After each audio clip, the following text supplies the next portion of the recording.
I like your picture of Jimmy Clark and Ah. Graham Hill.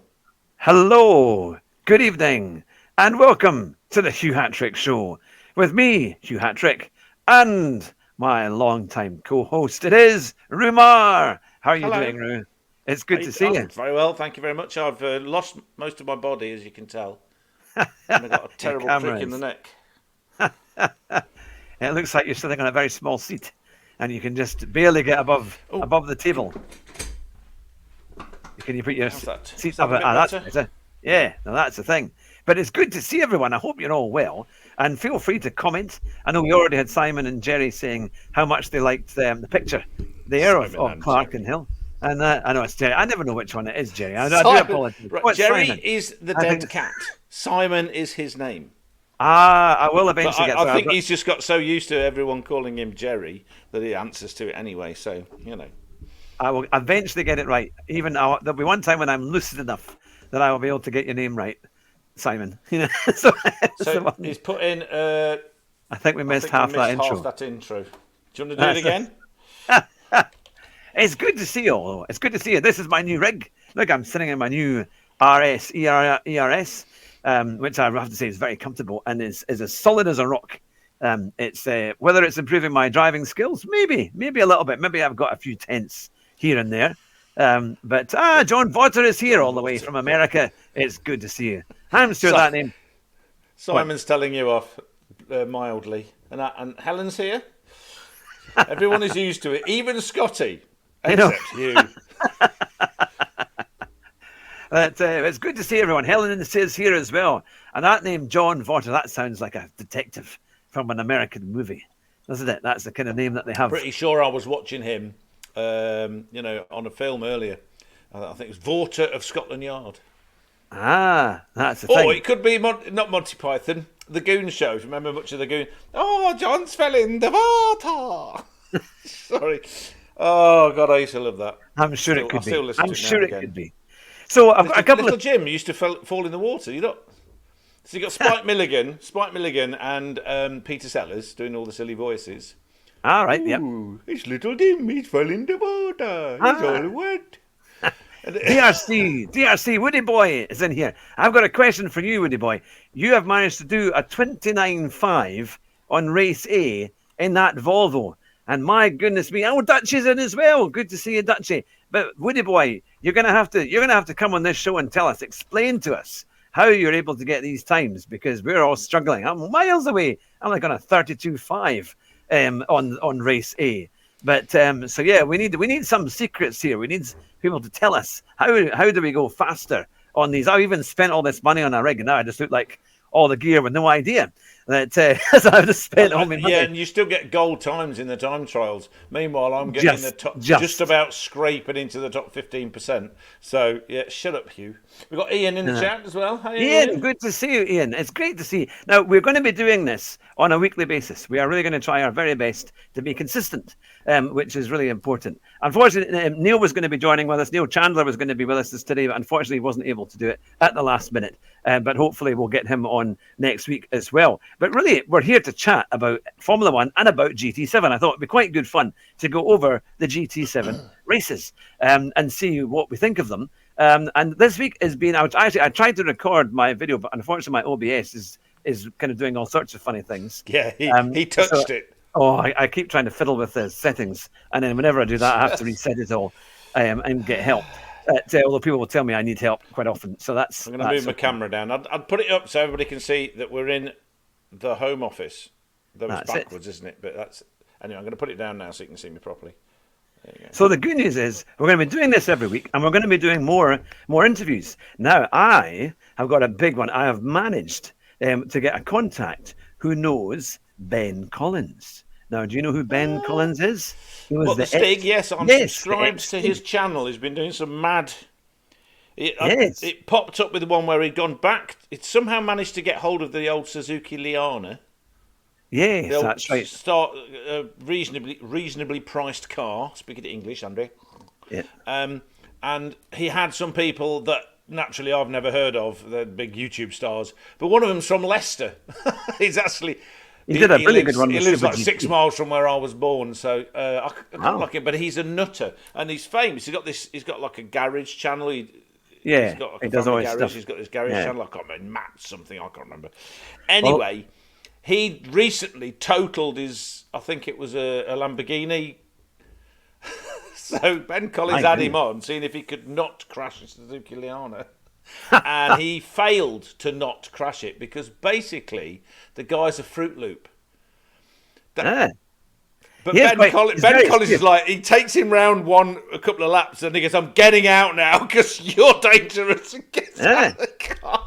Yeah, we like Ben Collins. Sorry, you carry on. He Ben did a Collins. very good interview, and a kind of side by side with Super GT in one of his most recent gaming. Oh, did he? Yeah, he's got a simulator, and he got Super GT in. And I thought, I've got to see if I can get Ben Collins. So I've got a contact now who hopefully is going to recommend him to the show, and hopefully we'll get him on the show because that would be amazing if we could get him on the show. I mean, the stories he must have would be fantastic. Seems like a decent bloke, actually. Yeah. Seems like there's lots of good ones here. Yeah. So that's gonna be coming. But Woody boy, you're gonna come on my show. I'm gonna force you to come on my show, and we're gonna get you on so we can figure out. We're trying to figure out. We're going to go over this week's Westminster. No, Home Office, not Westminster. So this week we have race A. Now I asked Andrew. I said, "Are you familiar, Andrew Roo, with this week's races?" And I got a very interesting reply because I've done 2 of them. I haven't done race C, but I've done race A and I've done race B. Yeah, well, you know, I don't do the daily races because I've done a couple recently. Now I've refixed the fix of the fixed broken rig play seat. It now works again. In other words, so I've been doing a few more. But I had a look at them. You got that Volvo at wherever. Oh, I've got it up in front of me up there. Hold on a minute. It's a Volvo T5. Now, I think it's about 250 horsepower. Yeah, now, maybe one of the new ones. Wasn't it one of the new ones that came on an update recently? Yeah, it does. Is it 4-wheel drive? Because I think it had like a Haldex traction control system. And, it was one of these ones because it's about 10 years old. So it was out when they had these kind of all sorts of interesting it's the little things. V40, the V40 T5. Yeah, okay. Yeah. Oh, it's front-wheel drive, front-engined.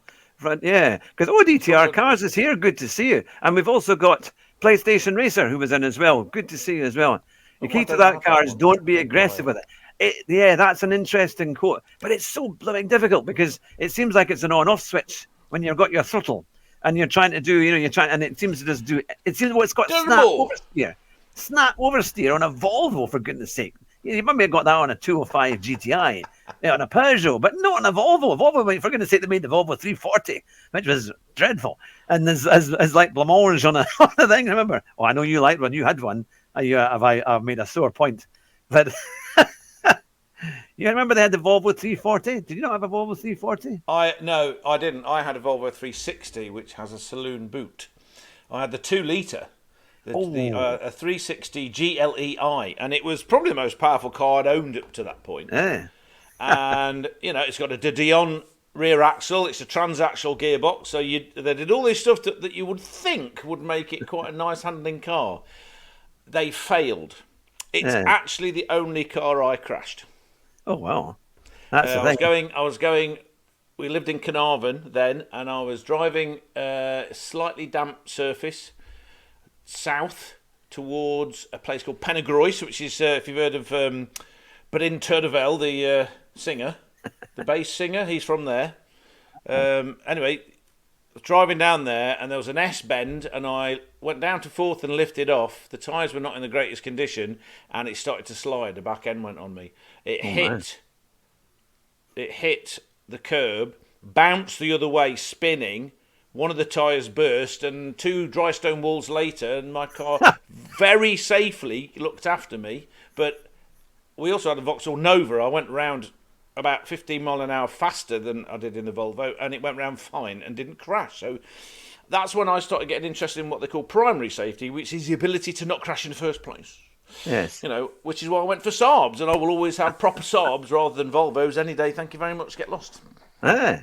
Now, Yeah, what a hit interesting. this horrible car. And the worst front seats, so uncomfortable. They were Backache very sitting. spongy. Yeah, they weren't. They weren't Oh. good at all. They weren't good at all. The FSO Polonaise had better handling, put it that way. Well, that's just something. Now, going That is back something. to Dutchy, he says, I did the daily on the controller and then almost broke my hands on the Fanatec. Ah, no, that is because I'm not surprised. Because that's the thing, that car jumps so much. And Woody Boy is saying, or DTR car is saying, the physical jump does not help. Yeah, there's so many ridges on Race A this week, like Colorado Springs. John's here. John is wrong. John is here the too. 360 was the 4-door saloon, and the 340 could be a 5-door hatchback or a 3-door hatchback. That's right. Get yourself sorted, boy. Hard to tell which was worse. That they were bad. They're the same car. They're the same bad, car. yeah. It's just one's got a bit of It boot. was it was something. Now that's the thing. So now shall we have a quick run on race B, which is at Laguna Seca. Laguna Seca, WeatherTech. Laguna Yeah, Seca. WeatherTech, and it's in Group 4. Group 4 And cars. that's actually not too bad. I think they've got the racing hard, R tyres. Tyres aren't too bad. Yeah. Let me know in the comments, or what do you think of this week's race B? I know everyone's using the G70, the Hyundai. It's what's based on a Hyundai, the upmarket Hyundai, if there's such a thing. What do they call it? The Genesis. The Genesis, yes, it's just a Hyundai with a couple of badges on it. And big engine, 3.3 V6. Yeah, it turbo. is. I actually quite, that's 4-wheel drive, or the proper one is the normal road car one is. Yeah. Yeah. Now it's proving to be. Yes, but you can do it if you wanted to in an Alfa Romeo. Yes, you could do a 4C, or you can do the 155, because that's in that one. That's quite a good one. So tell me, what do you think? Because people are trying to get into the 29s, I think, isn't it? Is it not a 29s, or no? It's even earlier than that. It's 27s in race B for that one, that is quite a thing. Hopefully, if I can get my ABS working. 726, Mr. Yeah, Hamilton. and then I was going against Neil at the time because his time was coming down, my time was coming down, and then I'd beaten him. He'd done a 27 or 28.8, and then I did a 27.7. Sorry, 28.7, and then he got a 28.5. And he may well have done it. The fastest in the world is a Japanese fella in the G70, as you say, 126.921. That's pretty good, isn't it? Yeah. So I'm trying to get into the low 28s. Two of them are in just inside the 126s. Quite a few in the 127s. Yeah. Drifter, VQS Drifter. You remember VQS? Yes. Yeah. VQS team. Yeah. He's Drifter. I remember Drifter. I can't remember their actual real name, but they are 11th fastest in the world in a Supra. Pretty good. But Woody Boy is right up there, mind. Woody Boy is right up there, with a 130.5, and he's very, very quick. In fact, I think we're going to have something called Yondu. Obviously, a fan of Guardians of the Galaxy, as am I. Tidgney. Tidgney's very quick. 127.368. Or 27. Yeah. That's pretty good, isn't it? Slowly. There's some great names here. I love it. So, what is the key to race B? It rhymes. What is the key for you, very fast people watching?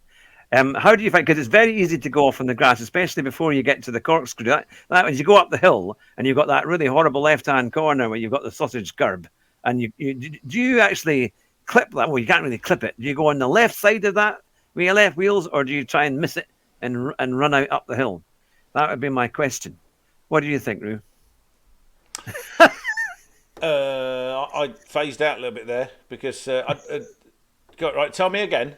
Where are you on the circuit? I do know Laguna. So it's as you go up the hill and you go under the bridge, and then you've got that really dodgy left-hand corner as you're going up towards the corkscrew, and there's a sausage curve, and some people can take that curve. I don't know how they do it because they can get the left wheels. It throws the you left out, doesn't it? It just bounces you straight out onto the gravel, doesn't it? I mean, at my skill level, I've just got to make sure that I've got it under control. That I'm not. I use a little bit of power, to settle the car. Yeah. But I always make you got to make sure that you don't start planting your foot down, or you're just gonna wash out onto the gravel. That's from my skill level, which doesn't say much. Yeah. So What's that going to mean to anybody that can actually drive really fast? Yeah, I can't see how anyone can take that corner, that curb. It is really bounce you out. Well, I think it depends what kind of car you're in. If you've got enough kind of height, you know, if you've got enough kind of height so you to be able to get over it, keep it soft. You can just manage to kind of keep through it. But Dutchy is saying it's already madness. But I watched one of Key's races today, and he was going round race B, and people were pushing him off everywhere. And I thought, good grief, that's Key, and he's being they're nuts. massacred. I follow Josh Alexander a little bit, and you mean Rory? Rory, yeah. Josh Alexander. I'm mixing up two people, aren't I? Josh Martin and Rory Alexander. Yes, it's a new. They've genetically engineered a new YouTube driver based on these two people. Yeah, and Digit Racing. You know, there's a guy called Digit Racing. Digit's good. Very fast, fast, very clean, and he does good lessons. Actually, he's another good one for sort of like showing you how to get used to doing things and coaching. And they've got a couple of videos. Pretty much entitled "It's Gone Insane Again," and they're further up than they're in the cleaner, rarefied atmosphere relatively. Yeah. Well, they all like that because Dutch was saying last week it was the Red Bull Hell, and there was 3 dive bomb corners. But at least the Red Bull track though, is quite a good one for overtaking, and people did enjoy that. And I have to say, I just did a time when I didn't do a race, but I did quite like it because it's got a kind of feel of that first corner is so dodgy, so hard to get right without going wide and getting a penalty. That was a real. I don't mind the first corner so much. It's I'm going to call it. Technically, it's the third, isn't it? Because you got that slight kink on the straight, but I mean the actual strong, first. I know which one you mean, but the one I think's worse is the the hairpin at the end. See, I'm slightly better at that than I am on the first corner. You've got to go down like first gear and whatever, and it doesn't seem to matter how you brake, how you do it. Someone's going to dive bomb up. So if you're trying to get it so it's slow enough to actually get round the corner, someone's just going to like that into you.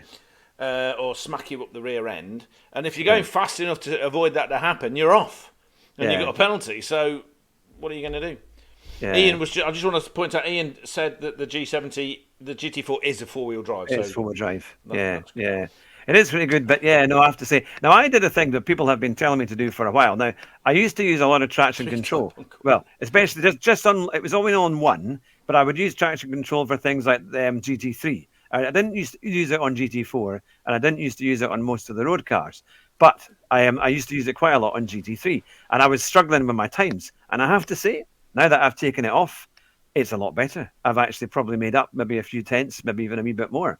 So that taking off traction control definitely helps, although it's harder in some of the road cars. But I think even, like, for example, last week's time trial in the Mercedes AMG, yeah, you got to turn that traction control off. Absolutely. I don't think I would have been anywhere near it if I was on with traction. I would have struggled.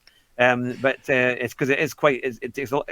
Yeah, it enables you to be. The ones traction. I mean, the problematic ones for me are the ones where you've got a very highly turbocharged engine and it doesn't come in progressively. It's like nothing, Banzai! And then there's no grip. It's just spinning up. If you can't feed the power in progressively, then like you say, the traction control, even then the traction control doesn't really help very much. Yeah, because it just bogs you down, and then you still get too much power. So traction control. The most I ever have it on is one, because I like to get used to the progressively applying the throttle. Yeah. Definitely better. Woody Boy is saying experiment with ABS on weak, which I do have, and default tune. Now default is that default ABS or default is where it uses it. Oh, it's standard. Standard sort of thing. Yeah. Do you remember? Do you remember back a few years ago when I first got it and I had the ABS switched off and I got told off constantly by people constantly. There was our Scouse friend. My brain's gone. Do you remember? Oh, well, you've had him on the show a few times. Sorry, my brain's gone with names. Darren Turner. Darren, Darren. Yes, Darren. Sorry, I do apologise. Sorry, Darren. He's maybe will be watching. I know who you are. I just couldn't remember your name. Darren. Every time I did a stream, it'd be like, turn that ABS on, Andrew. You idiot. It didn't sound like that. Checking the checking, eh? That's what he said. Depends on the group with ABS. That's right. Because the go-karts are really tricky when you have ABS. Actually, no, they ask you to turn the ABS on with the go-karts, or maybe it's the other way around. Or maybe it's the they want you to put the stability on with the go-karts, perhaps. I know Key was doing things. He was able to he fiddled about with the settings and made it a bit more realistic. And of course, I made the mistake of not using, when in the go-karts, the actual cockpit view. Because it's actually a much better view if you have the cockpit view, because you can see the wheel turning, you can see it a bit more. Well, I normally just have the one with the speedometer. Oh, so you get the idea where the rest of the cart is. Yeah, that makes sense. ABS I'd love to have the VR2. You know, the virtual reality thing? Yeah, that'd be great, because the problem is when you're sitting in the cockpit view of most of these cars is even though you can use the little thingy to sort of progressively look as if you're looking, when you're driving along, you can't do that. Even though I've got that sort of sat on a little rack, I can't be doing that. But if you can just look like that, I bet that's great. It's like being in a car. Yeah. But brakes are my big weakness. You know, the brakes are probably my biggest weakness. My second biggest weakness is the precision of the steering, of sort of the timing of when you start. Yeah. Because you can't be thinking about it. It's got to be automatic. Yeah. And the faster the car, the worse I am, because of course I get less time to be doing it. You know, it has to be more precise. So so the ABS at the moment, the ABS helps me because I just slam my foot down as hard as possible and hope for the best. You know, actually, as you were trying to get into from bronze into silver, but you have managed a few silver times, to be fair, on some of them. What would you say is the thing that you've done that's improved that? Then, how do you think you've improved? What techniques? I stopped trying to overdrive the car. I have this tendency is I'll start slowly, and then and what I should do is then build up. And what I'm doing is I'm getting used to where the braking points are, getting used to where to turn in, instead of overdriving it, just coming off and getting frustrated. And then my weakness is that I then sort of like go banzai a little bit. You know, you're trying to eke a little bit of time out by braking a little bit later, and you brake too much later. So what's changed is that I started to very deliberately slow back down again, and then build up over laps. Because then what you're doing, it's like learning to play the piano. You know what I'm saying? You can't be thinking. I've seen.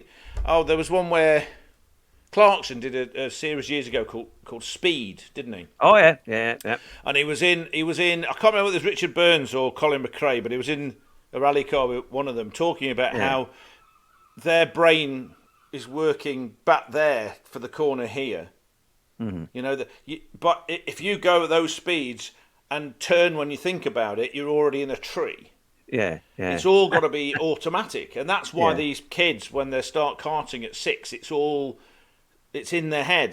They're wired to do that. So it's like riding a bike or playing the piano. You've got to do it right loads of times and build it up, and then it becomes more automatic. And I think that's helped because I have got faster over the few years I've had this sim.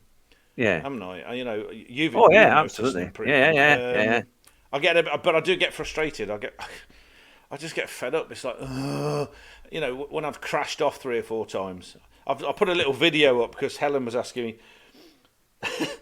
I get somebody put earlier about the track limits. On Red Bull Ring, I think it might have been Ian. Being insane, and it's the same. And that one with the AMG Mercedes, the time trial when you're on the sports tyres. Oh yeah. And it sets you off, and you've got that double right-hander before you get on the main straight. So before you even start, and if you go a little bit over the line, over the edge, your time goes red. You haven't even started the lap. And you're like, what the hell's that about? You can't have your lap ruined by something you've done 2 corners back from the start of the lap. It's going to slow you down, not speed you up. It's insane. And this happened, and I just put a little video up. I'd edited it so that Yeah. I've got some nice calming music over it, and I was quite proud of myself because it's like one of the first edited videos I've done in years. Yeah. Just to explain show to Helen that like this. It just does my head in it. But if I can manage to get round the first few corners and get into a bit of a rhythm with it, I might not do a fast time, but then once I've got a couple of times in, I can then increase it slowly. But so that's what I've done that's different. But then I thought I was getting somewhere, and then the last few time trials, I'm back instead of being in the 6%, which I thought, if you think about that, there's however many millions of people doing the time trial. Yeah. That's not bad, really. Yeah, I mean, you've got 6% of the population of people that go racing on this thing. That's not too bad. Yeah, so you got to keep trying, isn't it? And keep. But going now I'm back to the sort of 15% again, and I'm like, oh, okay. So I'll just do it for the fun. Do it for the fun now. Yeah, Till I get fed up, and I want to pick up the rig and chuck it out the window. So here's a question for you. For people like Woody Boy and Dutchy, the ones who are doing these amazing times, and for you guys watching in the comments, why do you think that what do you think is the main thing that enables you to get these quick times? I know you're saying obviously just not overdriving, letting the car kind of, being in charge of it, but not overdriving. Because you obviously enjoy it to be able to get that kind of performance. And there's a lot of people out there like myself who struggle sometimes to enjoy playing the game because you're not getting the kind of performance that you would like. So that is it's a difficult question. But we have an expectation, don't we? We don't expect to be Michael Schumacher or Max Verstappen, but we hope to be relatively there. But we want to feel like, genuinely, I want to feel like I've done a good job. Does that make sense? And I'm having a bit of fun. So when I was moaning the other day that there was no feel in the steering. Yeah. I don't know, they've dialed it in a way now that the different tyres really do give you a different steering feel. Yeah. So if you're in a sport or a comfort tyre, they get it's like, it's nothing. Yeah. It's like a modern car with its electric steering. But you put the racing softs on or racing mediums, and you can really feel what's going on. And you can feel it disappearing as it goes, what's going on with my... Behave. Your new camera. Your cash converter's camera is calling it a day. No, it's not. It's not as focused as it was. It'll come back. It's focused there. There we are. That's it. You're like a politician saying, "Don't film me. Don't film me." Putting your hand up so that when you've been caught. I have called the police because you have asked me a nasty question. I saw that. There's a fellow, wasn't he? He actually called. He pressed his button. He's got like a button. Well, I'm in danger. What? Because somebody came up to you and said, "Why are you being a titty politician?" German Kiwi is here. Now Kiwi, we've had Woody Boy on as well. We've had Dutchy. We've got a DTR as well.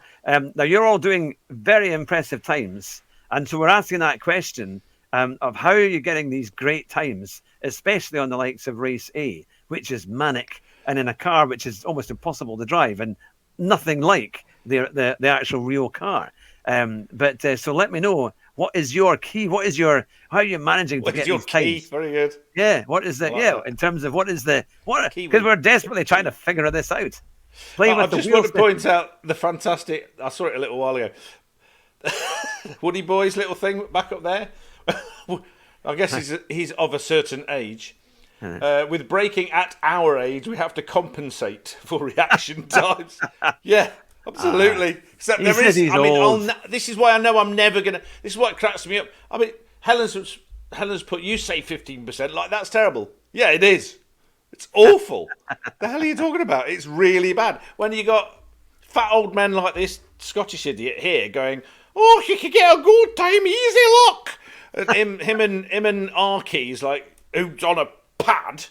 I know. I don't know how they do it, man. It makes they're getting gold times. Going, oh yeah, I just got a gold time, but it was the first time I did it, and I'm like, oh,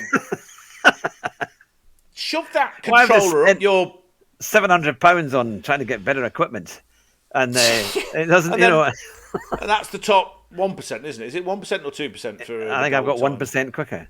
But No. The gold times. They're like, is it top 1%? You've got to be within 3%, like 3% of the gold 3%, time is it, or of something the like fastest time to get. And I'm like, really pleased. I'm like, oh, 8%, top 8%. Woo! I think I'm going to have to go back to the TT of 2 weeks ago at the Le Mans in the McLaren, because I'm only a tenth away. In fact, I may have even gone down to silver. And it makes these chicanes. The Le Mans one. Yeah, Le Mans. It was a really good. It was actually quite a good fun TT, but I didn't have enough time to play on it. They've really done a good job really on the good. engine sound of that car. Oh, that's really nice. Look at this. We've got breaking news. German Kiwi said. For real. How do you do a Kiwi German accent? I'm trying to think about that fella that's on Welcome to Jumanji. But if you're Welcome to Jumanji. Anyway, we used to race for real way back when, so that helps. Yes, it does. It does. Yep. I'm not saying that like I've done it. I'm pretty sure it does. I just focus on exit speed and experiment with lines. I hope you don't mean those white lines. That's illegal. That is pretty good, though. Yeah, exit speed is crucial. Absolutely crucial. Well, this is what Jackie Stewart used to... I'm a Kiwi living in Germany. Well, okay, so a mild German accent with the key... So, see, it's difficult because it's like you got to clip. But then I you used to live in Germany. You used to live in Germany, didn't you, for a number of years? Jawohl. 24 Jahre vorher. In fact, ironic, they had that copper stabbed in Mannheim. Yeah, Mannheim Munich, is where I used to live, and it still is a lovely city, I'm sure. It's just it was quite disturbing because I used to go shopping. Yeah, that was a real tragic thing. And the Lidl's. Oh, it does my head in. It's like listening to people trying to pronounce things on that stupid film that Peter Jackson. Sorry, but he's a Kiwi I don't like. I've relatives in Kiwi land, by the way. My auntie emigrated over there in the 1950s. So I've got a bunch of cousins. She lived in Bluff for a very long time. She was actually married to a fella called Dixie Dean. Can you believe it? Yeah. Well, would you believe it? I talk about, because Woody Boy is the Woody Woodpecker on his cartoon there. But my father went to school with somebody who literally was actually called Donald Duck. That was his name. Donald was actually his real name. He wasn't in the Blues Brothers, was he? No. Did he end up being a... Was he a drummer? Was he a drummer, Donald Duck? Or was he on saxophone? I don't know. But it was in the early 30s. That's when my father was born. It was in the early 30s. He was the bassist. And he went to school with somebody called Donald Duck. And that was spelt the same way. That was his name. His first name Donald, surname and his Duck. surname was Duck. And it was, So that I'm not, that is the absolute truth. And he wouldn't have had any problems in school because kids are lovely, aren't they? If you think your name is bad, then that one takes the biscuit, to be fair. But so there you have Ducks often do. So we should go to race C. Race C. Hold on, let me get it. It is the Toyota GR86 GR. Or you can use the Scooby-Doo BRZ, which is the same car apparently underneath. Yeah. Now, I don't know if anyone has done race C. I was watching Key doing it earlier. Now, they've used this quite a few times. Or Digit doing it. Yes. They've had it's on really... It's sports hard tyre, isn't it? So it's a bit... It's not quite the same. I think they had racing softs the last time. I'm sure they had it on racing softs. And you had a pit stop. And you had a lot of grip. And now this is the thing, because when I was watching Key do it, it looked like the car, again, had real problems with energy transfer. And it was constantly swapping ends. Race C is an extravagant race A. So that's a good way to... So it's based on the same car. It was... Sports Soft. Was it Sports Soft the last time? Right, okay. Because it seemed to be a lot more fun when it had a bit more grip. But when you put these kind of sports hard tyres on, it's never maybe quite as good. What is your opinion on that one then, Andrew? Well, I actually quite like this track. Yeah. Do you remember I'd never driven it, and there was I can't remember which, it might have been one of your HHTCRs or one of Diaco's ones. Yeah. And I decided to just go on it and join them practicing. Yeah. And I actually quite liked it. I'd never been around it before, so I'm tiptoeing around trying to keep out of people's way and stuff, and it was fun. It was fun, actually. Yeah. It's not reversed. It's though, only is it? about It's 7 laps. Oh no, thank God it's not one reverse. That would be horrendous. But, there's a couple of bends where you really have to stand on the brakes and get it slow enough to get them round it. A couple of hairpins. Yeah. The first corner. The second, and then the second one. Yeah, the first corner you've got to get just right, or you just wash out onto the gravel, don't you? Yeah, yeah. But if you don't go quick enough, you just get passed by everybody who's got the exit speed, as we were saying earlier. And there's just looking at the map there. There's the what I would call the second full hairpin. Yeah. And it's downhill and the camber's out, and then you go down a hill afterwards, don't you?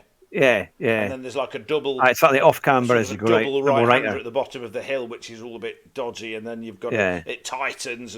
They're a bit technical, but they're technical in a way that it's possible to do, if that makes sense. Whereas some of them, they're so complex. Some of these corners are so complex. It's like, what the hell?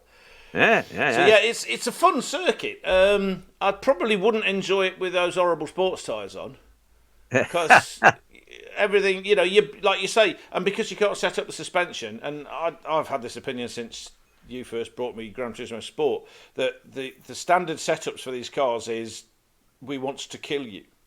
Yeah. It doesn't matter what front engine, rear drive, rear engine, mid engine. The engine could be on the roof. It wouldn't matter. The back end would still swap on you. Under braking or under power or under anything. It's just hey. So these are not going to be any better. Yeah. But no, that's the thing. So I'd probably hate it with standard suspension and standard those horrible tyres, because every time you try and do anything like brake or... The Kiwi has put a very good... He says, I forgot a big reason why my times are fast. I spend way too much time in the rig. We thought that was the case. Road car BOP is awful in most cars. I think the biggest thing that gets me is the weight transfer. Because and I've probably told this story before many a time, but that when I won a Mercedes day a few years ago, just before COVID, and I went down to Brooklands to the Mercedes Museum, which is well worth a trip. Actually, it's a brilliant centre. Yeah. No, it's Brooklands. It's the old Brooklands racetrack. Isn't that Gaydon? No, that's in the Midlands somewhere. Is that further up? Oh, okay. Yeah, further up. Fair enough. And it's well worth going, actually, because you can do proper driving days. You can drive a Mercedes AMG on a performance saw your video. track. You had we did it years ago. Yeah, we've got it. It's in the what do they call it, in the archives on our YouTube, on the channel. But there was a racing driver, a touring car driver, who actually took me around, and I was in this Mercedes AMG. I think it was a 4-wheel drive one. It was the C45. No, it was a coupe, C6, wasn't it? It was a C43. And the thing is, I'm sure I'd driven that car on Gran Turismo, and it was really hard, really understeery, kind of really quite difficult to drive. I got onto the track, and I kid you not, and I'm a mild driver. I'm not going to try and overrun my car driving skills in any way. You're not your mother. But I'm kind of very. Sorry, he's told me a few stories about his mother. I do like to get on, but it's kind of. But it was, I'm not any kind of driver of great skill. But this car was incredible. It turned into the bends so easily. You could, as you came round some of these tight bends, you could back off in time. The instructor would tell you give you a rough idea of what to do, and it was actually easier in real life than it was on the blooming game. Yeah. And this is what gets me. I don't know what you guys in the comments are thinking and watching, but do you not think that some of these cars are made almost more difficult to drive than they would be in real life? Because it seems to me that they are overly difficult, and the weight transfer. I mean, if you had a car that had such terrible weight transfer when you came to a corner, you would have to hand it back to the garage and say this is lethal. It's like having a Porsche 911. So because you would think I can't drive this. Certainly when it gets more extreme, DDR is saying yes. And so he's agreeing with you. He's just saying that the Merc in last week's one, you had to engine brake, presumably to sort of. Yes, I have a little trick with my braking where I got it off. I was listening to a guy called Peter Windsor, who's been around Formula One for many years. I met him at the Tim Clark room. You met him, did you? Yeah. Well, just to say hello. Yeah. He used to work for Williams. He used to work for Williams. Yeah. It's really weird because I saw a video the other day where he was talking to someone in the paddock, but from 30 years ago, and it's just like, you know, people look really weird when you see them when they're old, and then you see them when they're young, and you've never seen them before. It's like, okay, looks weird. Anyway, Peter Windsor, some of his videos were quite good if you can get to the point, you know, of what he's saying, because he waffles a bit like some other people. That's me. And he was talking about what it is that Lewis and Max were able to do that gave them such an edge over their teammates in the same cars. So with Hamilton, it was Bottas, and with Thingy, it was everybody else's driven with, including Perez. And it's this thing, this ability. He was looking at the tyre wear, side to side and front to back. And they could equalise the tyre wear much more than other people. So they could make the tyres last longer, but also they got a better exit speed because their car was more stable going into the bend. And they did it by having, and it's all reaction times and all this kind of stuff, which I can't really do. It was that they were settling the car before turning in instead of going. So Bottas, for example, with Hamilton, he could often get pole. Yeah, but once he got in the race, 10 laps in, and he's so much slower because he's burnt his tyres out. So on fresh tyres, it works fine. But in the race, so I sort of took that on board and thought, right, I'm going to try something, and it's worked for me. Yeah, is where I lift the brake a little bit early, allow it to coast a bit, and then I put the power, maybe put the power down, or then I turn it. I'll leave a little bit of gap. Now I know that gap is too long. That's part of the reactions and getting better. But doing that, even on the game, really settles the car down, and I can get away with a lot more in what I'm having to do. And also turning less. It's another video I saw the other day, actually, talking about... Yes, that's right, turning... I think I saw turning less, so you get less slip angle. Because if you have an understeery car, it's intuitive that you try and turn more, but all that'll do is mean you understeer more because your wheels have already got no grip and they're just going to slide more, you know? You've almost got to go back the other way until they can catch the grip. Yeah. And then this guy was saying that the reason why oversteery cars are a little bit more or faster, if you can use them, is that you get better turning. And then you can balance the car on the throttle and all this kind of stuff. But the problem is people get so used to turning too much. When it's an oversteery car, it throws the back end round. Yeah. So you spin. So you need to turn less and sort of dance it round the corner. That makes sense. Kind of a bit like what Clark and Fangio used to do. Clark, Fangio, Senna, they could just... It was so delicate. The things they could do are just incredible. And that, I think, is what makes, you know, the good into the great, the ability to do that kind of stuff. Keith will own you. Good to see you, Keith, all the way from sunny Arizona. It's good to see you. Good to see you. Indeed. We're having, I'm sure it'll be warm. It'll be warm in Arizona. But well, I have to say, I'm really enjoying chatting about these races because I think I was thinking about what can we really do a good stream about, and I suddenly thought, well, we all do the races, and it's quite nice to think, right, let's talk about how we're getting quicker or what things we like, how what effect do these races have, or what do we think of them, and how we can improve on them, and things like that. And if any of you who are watching today, who are in the comments or or watching or listening on the podcast, if you would like to join us here with Roo and myself, and next week we'll have Neil as well, Neil Chandler, you are very welcome. Just let me know. Send me an email at info@hughhatrick.com, and we will be able to have, we'll get you on the show, and you can give your live comments. You might even get Woody Boy, or maybe even German Kiwi, or maybe even Dutchy, Darren, or all these guys that are there that are ready to go. Darren is here too. We were just talking about you. Well, I was just talking about you. Yes. Because we were talking about ABS. Do you remember when I never used to use ABS and you kept telling me off?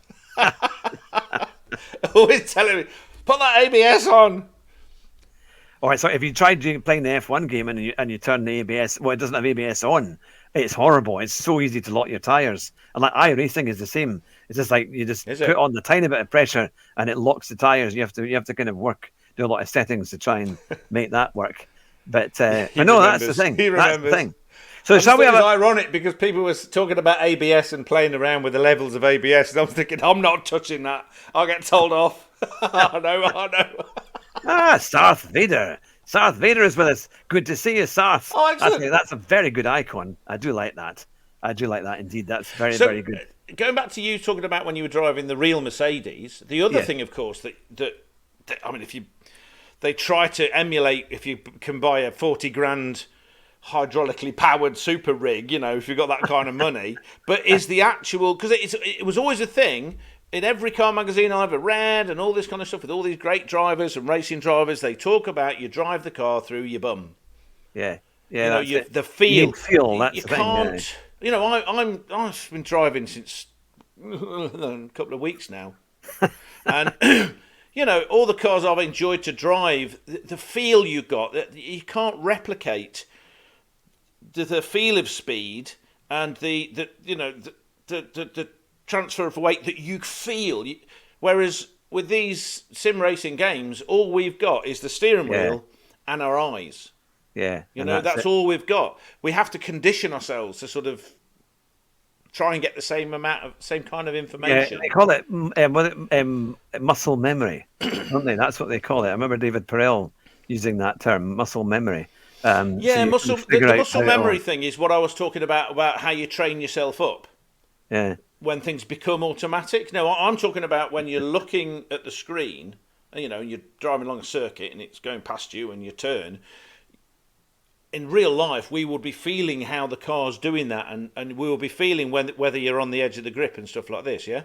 Yeah. Whereas we can't do that, so we have to infer that kind of information from the screeching noises we're getting through the speakers and what we can see. That's all we've got, and the steering wheel, which makes it harder and nowhere near as much fun for me. Right. Salad is saying that Super GT and Stig were talking about that in the recent video that we mentioned earlier, which was was really good. And German Kiwi said, "You don't want me on, you won't get a word in edgewise." That makes it easier for me, Kiwi. That's exactly why I want you on, so I can just ask the question. He has me on. That's why he likes it when I'm drunk, because I talk even more, and it's even more nonsense. So you know. No, that's the thing. Anyone that's watching, if you're a big GT fan or player and you think you can contribute to our conversation, you are more than welcome to come on the show. Just let me know. info@hughhatrick.com. And I should actually put that in the description, shouldn't I? That would make a lot of sense. But we're always looking for guests to come on, and you can join us too and keep us all straight. And also we'll have Neil on next week. But that would be something. So now, DRC Woody Boy is saying, in your head, you simulate that feeling. That is true. So you're trying to remember what it much feels better like. than I did. So that's kind of what I was trying to say. Yeah. So let me know, for all who are watching just now, are you finding that talking about the weekly races on GT7, I think it's a bit of a hit. We've got 22. We've had up to 23 watching, which is fantastic. And if you do like it, please hit that like button. It doesn't cost you anything. And if you're new to the channel, then this is what you get. So if you would like to see more, then please subscribe. We've got a huge number of videos of interviews and also some race streams as well. I think we should do a quick F1 question slot now. What is the funniest thing about F1 at the moment? Because I have got something here for you. The way they, personally, I think the funniest thing about F1 at the moment is that the way they keep fiddling with it and thinking they're clever and bringing out stupid cameras that you can't see anything out of because they're shaking so hard. Oh, it's such a cool camera angle. Yeah. How do we know that's the race? It could literally be someone holding a small camera going like that. You know, the funniest thing is how they think they're doing such a good job because there's so many more fans and all the fans are idiots. They're all football fans. Well, that's kind of how they regard it. Fanboy. Hate that word. I was watching the Starship launch. Not the Starship launch. The Starship launch. The fourth one. Awesome. Fantastic. I mean, what an incredible achievement. And then there's all these cameras. Oh, you Starship, you're ex-space fanboys, and I just want to... They should be banned from the English language. But I think the funniest thing I think about F1 is poor old Perez, because he's just signed a contract to extend his career at Red Bull, and he's had the worst run of races in the last 2 races. He hasn't even qualified. He's ended up failing the races. And I think, goodness me, surely Christian Horner's going to say, well, I know you had that contract, but I think maybe not. Well, there They was need some kind of something to push internal Max. power struggle, wasn't it? Wasn't there? I mean, like I say, I don't even pay attention to it much anymore. Yeah. But, but wasn't there some kind of big internal power struggle with all With all these of it. accusations that he had and all this kind of stuff? So some people were wondering whether Perez was part of his team, and that's why because Christian Horner's now won the power struggle. To be fair, I'm surprised they've kept him on because I really didn't think he was He's a great good boy, isn't he? And he does as he's told and keeps out of Max's way. They should have had Ocon. That would have been funny. And he's got all that Mexican drug money. Esteban Ocon. No. Oh, well, yeah. Perez. Allegedly, I would. I'll circle back. I wouldn't argue with him. Anyway,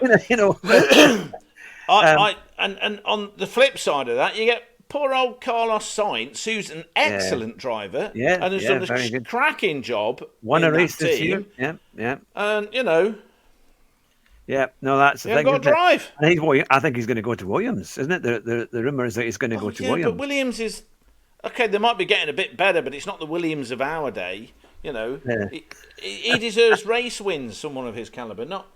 Yeah. It's not. Oh yeah, because Darren said. Yes, Darren. Stroll being a driver. I mean, that's still being an F1 driver. Yeah, it's another one. And he's such a petulant little shit. I mean, he is horrible little. Ooh, you want to put him over your knee? He needed to be beaten with a wooden spoon when he was younger. Don't care how much money I've got. You're not allowed to do what you like. Horrible little. Yes. Simon has said the Williams of our day. Those were the days. Yeah. Although they are. I mean, I have to say, Alex Albon. Head. I know. And these bombastic. He reminds me of Melchett, from Blackadder. You just imagine him going, Meh, get in the car! No! Okay. Now, German Kiwi has said Red Bull should have signed Sargent. Then we could see how fast a car disintegrates when hitting a wall. Oh, bless him. He tried so hard. Yeah, poor thing, he's not had the best run of luck. Alex Albon, I have to say, he deserves a good run because he is really outperforming that car massively. And doing it a really makes good you job. wonder even more what was going on in Red Bull because that they had. I mean, look at what's his name? Oh, the French fellow, the one that Ocon keeps smashing into. No, the other one. Oh, Gasly. Pierre Gasly. Because Pierre Gasly was very promising, and then he goes to Red Bull, the main team, and he's crap, and then he leaves and he's promising again. And then they have Albon in, again, promising, and then he's in that team, and it's like... And then he leaves, and he's good again. It's... Summer. It's a similar... Gasly won in Monza, that incredible race we won at Monza. Or was it Ocon that won at Monza? No, it was Gasly. No. Gasly won it. Now, where did Ocon win? Did Ocon not win a race, or did he come second somewhere? I don't know. No, it must have been somebody put me right on that one. No, I mean, when Gasly won, it was more luck than judgment. It was another one of those ones where the safety car seems to come out at certain times, and it's really... we need to push all the... We've got to make sure that all the cars are together. Yeah, no, that's not why we did it. It always seems to happen like that. Yeah. Now, here's a good question on Lando. I have to say, Lando has been the most interesting and a kind of almost a saving grace of this year's F1. Because when he won in Miami and when they got that car going in, but he has made the most of it. He's been there as much as he can. And now he's made the last few races far more exciting. And he's been the only one that's really been competitive every race on the last few that have really brought it to Max. And I'm hoping, I mean, he was so close to even getting it in Canada and before. Now, where were they racing? But in not Monaco, but in other places. He's certainly proven himself really, really, actually to be, I think he's actually overtaken Hamilton. He's a top tier, top class driver. He really is. Very, very special. And he's such he's very calm. He's not over... he's got a good character. I think. It's so nice to find someone. I mean, to be able to drive like that, you've got to know that you're good. You can't get into an F1 car and be that good and not know you're good. I'm not talking about, there's doubts, there's always doubts, that kind of thing. But to be able to get the best out of a car like that, you've got to have confidence in yourself. But he shows there is a difference between confident and cocky. Whereas Stroll's cocky and refuses to see... And his interviews are dreadful. You think he's did he go to school? I mean, he can barely answer a question without. When he was asked about Senna, he said, "Oh yeah, Senna, the Terminator." And we thought, what? What is he saying? He had absolutely no idea that his YT channel was like, yeah, that's right. Lando's got his own YouTube channel. I've seen little bits of that. But yeah, so yeah, Stroll is dreadful. He has humility. Exactly. He's the kind. He's the kind of that if your daughter brought him home and said, "Oh, that's my You're not going to shoot him. You're like, all right, I'll give you a chance. One. Whereas Russell, I don't know. I mean, I like Russell. He's quick and he's great. But sometimes I just kind of think, I don't know if Russell has where'd you get that actually chin from? performed as well as maybe he should have done. I know he has been there in some races, but I think, I just don't know. I think there was a lot of promise when he was at Williams. Stroll is okay, but I think he needs to try IndyCar. Yeah, I think that's the pedal cars. He needs to try pedal cars. Well, on the Sky TV, they quite often have Danica Patrick on. Danica Patrick, but she was similarly caused near misses and near fatal accidents when she was in IndyCar. There was quite a few. I told you that there was. I've told you. I know I've told you this story because it was when I realised that Formula One and single seat motor racing, well, any motor racing, is actually the ideal sport for men and women to fight on an equal basis, because in actual fact women have the advantage because of their size. Because it was the only Indy 500 I actually watched, and it did my head in because the problem with the Indy 500 is that they race for 10 laps, someone's in the lead, and then there's a crash, and everybody comes into the pits, and then they all come out, and there is no relation as to how they went in to what order they are when they come out. And it's like, well, this is 500 miles, 200 miles, 500 laps. Yeah. And it all comes down to the last 10 laps. What the? I can't keep up what's going on. Anyway, Danica Patrick had a big smash in that. And she did a Schumacher versus Coulthard, because she, of course, blames somebody else. Somebody else did it. And she's going down the pit lane with her helmet still on, going to go kill someone. And I could have sworn it was Nick Heidfeld. Because she didn't know Nick Heidfeld used to walk like a girl. And I mean in the sense that he used to swing his shoulders, swing his hips.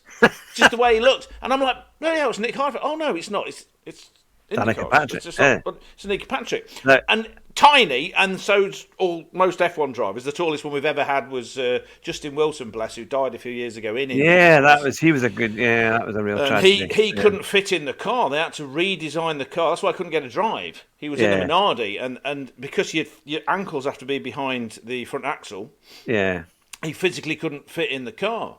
They used to say that Gerhard Berger used to lose, compared with Alesi in the Ferraris, used to lose something like 10 horsepower because he was a bit taller, and his helmet interfered with the air going into the airbox. Ah, right. So he, at top speed, he lost horsepower because he was, so little. But Danica Patrick, she won one race. Wow! She's the first woman to win an IndyCar race. The current one, the British, what's the name? The British one. It's gone straight out of my head. Oh, Jonathan's favourite one. What's the name, Jonathan? Who we met in First Class Lounge. Yeah, you keep taking dodgy pictures of her, remember? Tell me I'm wrong. Jamie Chadwick. Yes, Jamie Chadwick. She won the IndyCar Junior race recently. She won, and one of the first people to do it in the year. Oh, good yeah. And from Pole, she went on and did it. All of these people are so much faster than I'll ever be. So you've got to have some respect for whatever that. Even the worst. I've said this before. Even what's his name? Narain Kartikeyan, who was terrible. Is probably the fact that he could get a Formula One car around a circuit means he's definitely faster than I will ever be. Because these are the top 20 driving positions in the world. Yeah. Yeah. So it's not, we look at them and then we see somebody rubbish, but they're rubbish compared with Max Verstappen. In a Red Bull. It's like, it's not, it's like they're up here and it's like, oh, look at him, he's down here. And then we're sort of on the 50th floor down compared with, they're all amazing and brilliant. But just, look, Tiff Needell, everybody says how great a driver he is. You know what he's won? He only made, was it a Grand Prix? I think one Grand Prix. He did one Grand Prix, and he won because he keeps going on about it, the Rover 220 Challenge. That's that was a while ago. Woo! Aaron has struck the nail on the head there. What? By saying, I think that the most important thing in F1 at the moment is that the female presenters, Sky, have got some stunners. Yeah, the Italian Sky have got some stunners. I'm not sure about the UK ones, but I've still got a very soft spot for Louise Goodman. Yeah, she was very really good. knew what she was talking about, and she had long legs. She might not be the prettiest in the world, but when she bent over in British touring cars, yeah, Matt Neal, and hopefully the cameraman would courteously step back from her, and you're like, yes, ask Matt Neal some questions. But the thing is that she really knew what she was talking about. Yeah. She was married. She was married to. Oh God, he died. It was a Formula One person, wasn't it? It was a Formula One. He was technical director for. Yeah. Oh, can't remember his name. She was married to him. She used to work for Eddie Jordan in the F1 team, so she really knew what she was talking about. Yeah. Some of them, it's just like, oh. It is. Yeah. It is quite. Bring back Brundle, Murray. Where are you? That was the thing. Now they did. What was the thing? Now was it with? I think it was with Leclerc. They did a thing with Leclerc. Oh no, it was with Senna recently. When it was Monaco, because it was 30 years since Senna had won. They were celebrating his 6 victories. It is Leclerc. Yeah. But it was. It's got to be done.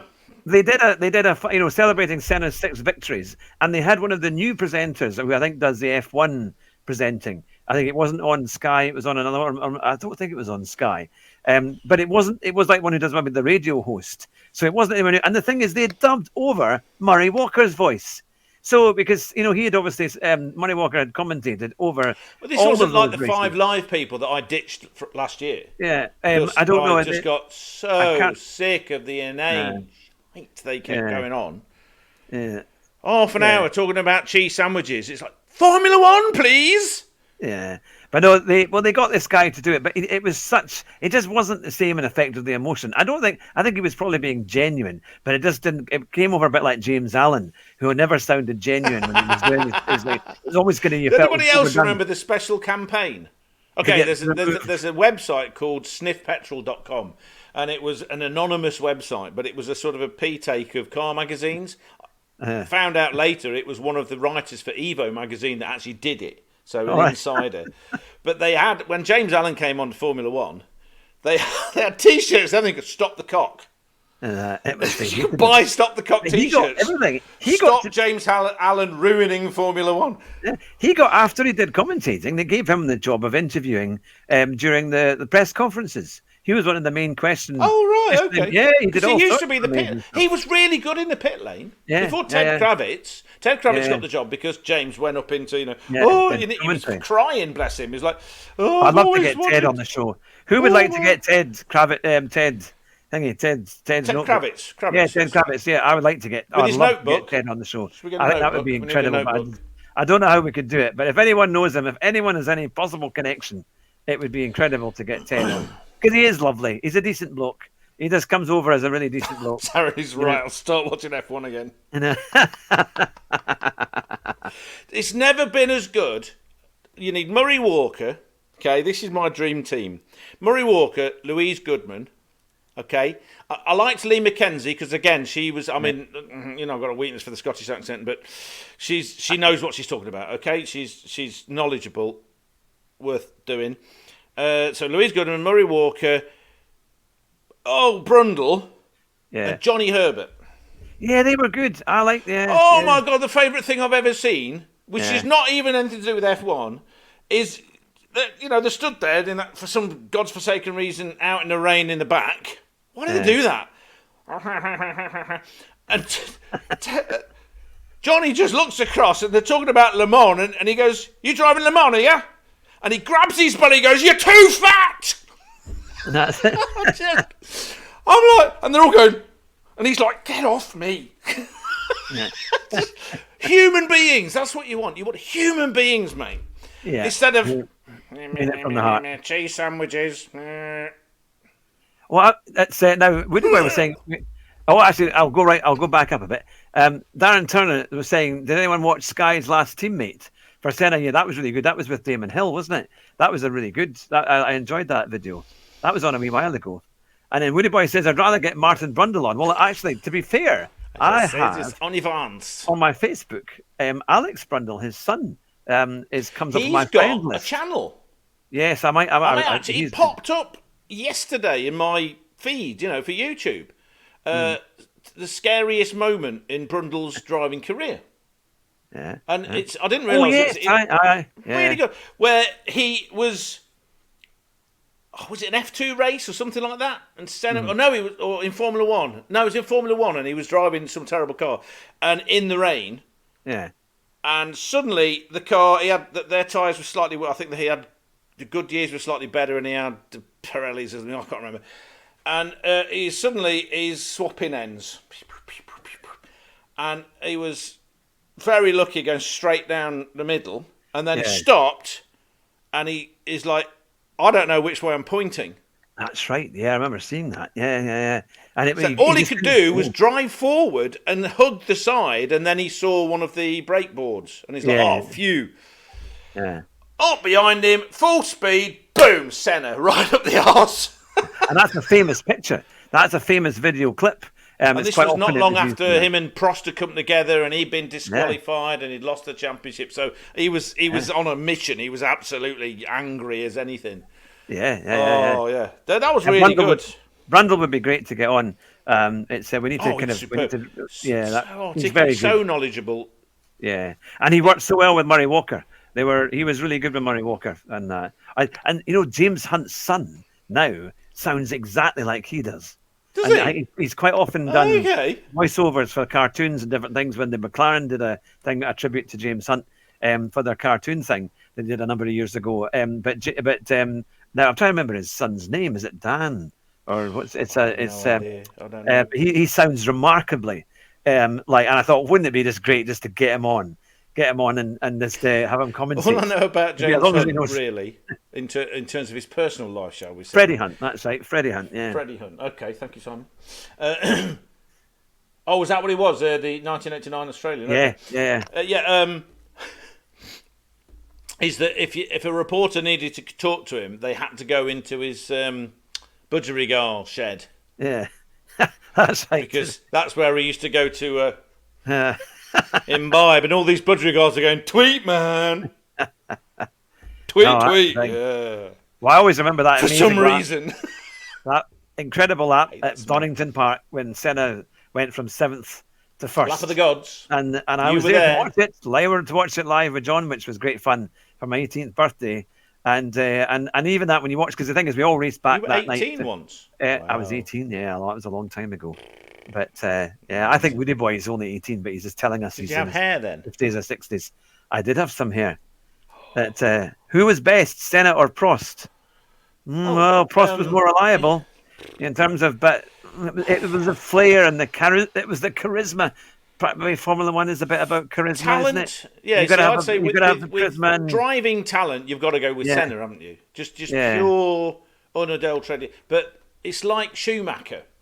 Schumacher he had it there, and he was great with people, and he could build a team around himself. But he could not have done what he did, and Ross Brawn could not have done what he did with him.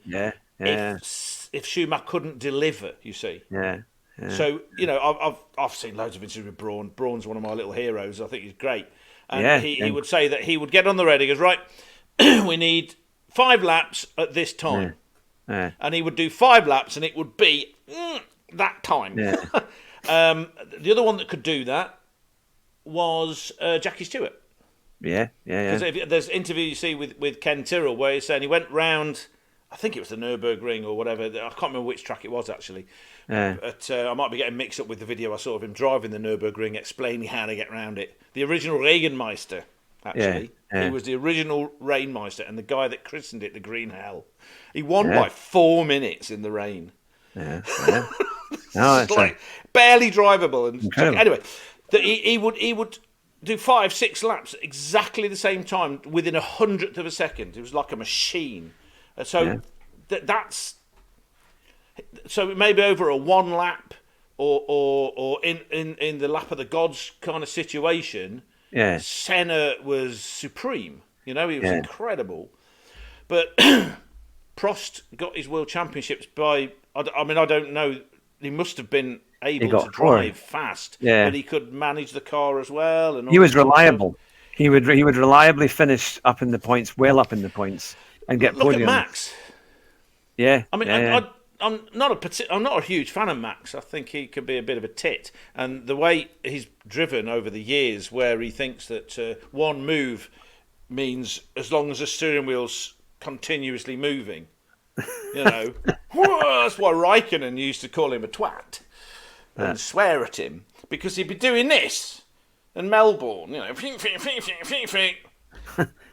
I don't care. So I'm not a massive fan of his, but the kid doesn't make mistakes. Yeah, very reliable. He just doesn't. I mean, Lewis used to make mistakes. I used to get quite disappointed. It's like, you know, I wanted him to do well in the early days before he got so China, his own arse. China 2007. China 2000, exactly. Oh, that was he couldn't control his emotions. Actually, it always goes on about you've got to control your emotions, take your emotion out of it, and then you can drive. Maybe he was like, I've got to win, I've got to win, I've got to win. Idiot. You could have been the first rookie world champion. You could have just got it under control. Max doesn't do any of that. He just... Here's a question. Really. Here's a question for you, perhaps, as we bring things to a close. What has happened to Lewis Hamilton? Sorry, Simon has put it perfectly. Yeah. Senna was faster, but Prost was wiser. That's a very good way of putting it. Yeah. Sorry, carry on. What do you think has happened to Lewis Hamilton? I don't know how to answer that one, isn't it? Because it's like, I'm a big fan of Hamilton overall, not so much the last few years since he's taken up his politics, but I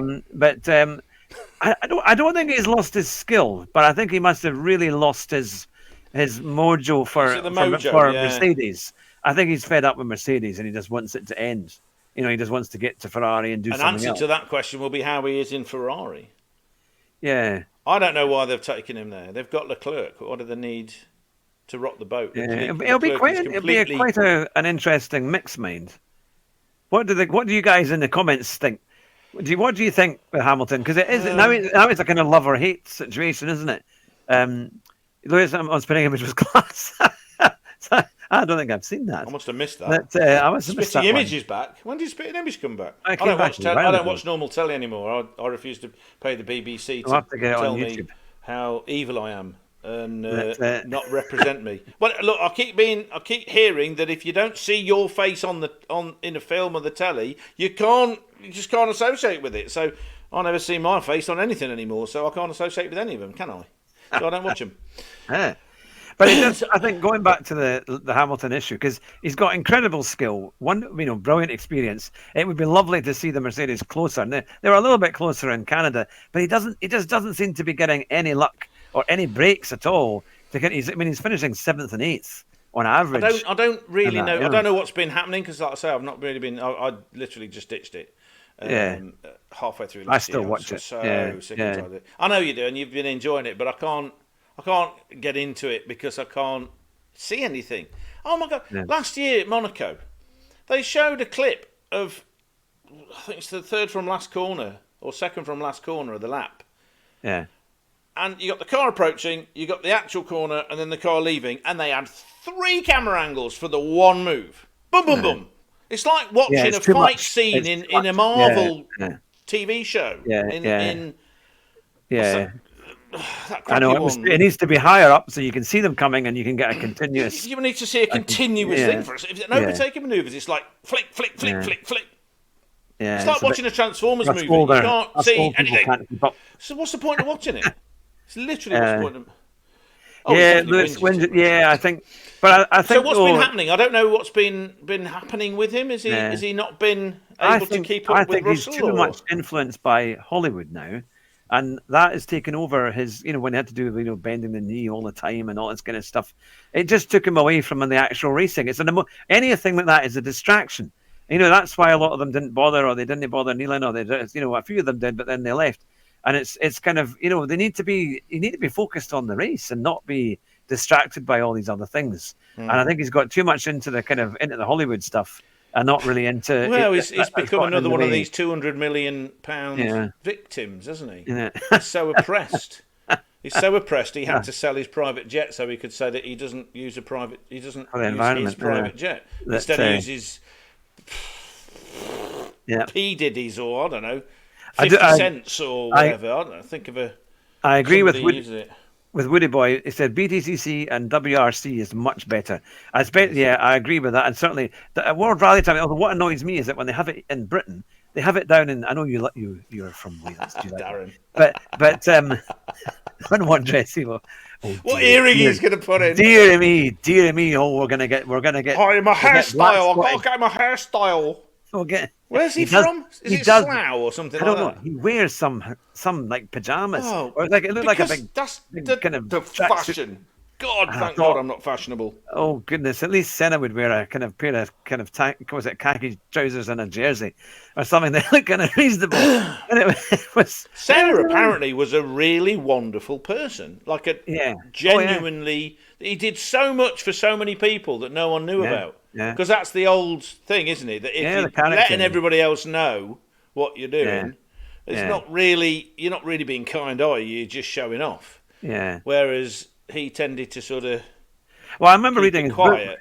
by one of the after he died. There was a chap who wrote a book about him, and it was all full of people's experiences of meeting Senna, and a lot of them were in airport lounges, and they weren't even like first class lounges; they were just normal airport lounges. Oh, And he'd be wow. waiting to get his plane back home or wherever he was going, as he was flying a lot, and he would speak to people and just be really nice to them, and just shake their hand or give them an autograph and talk away and that.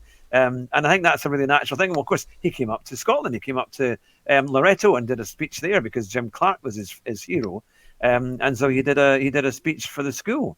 So it's he's depressed because he has no more room for tattoos. Yeah, I know he's got tattoos everywhere.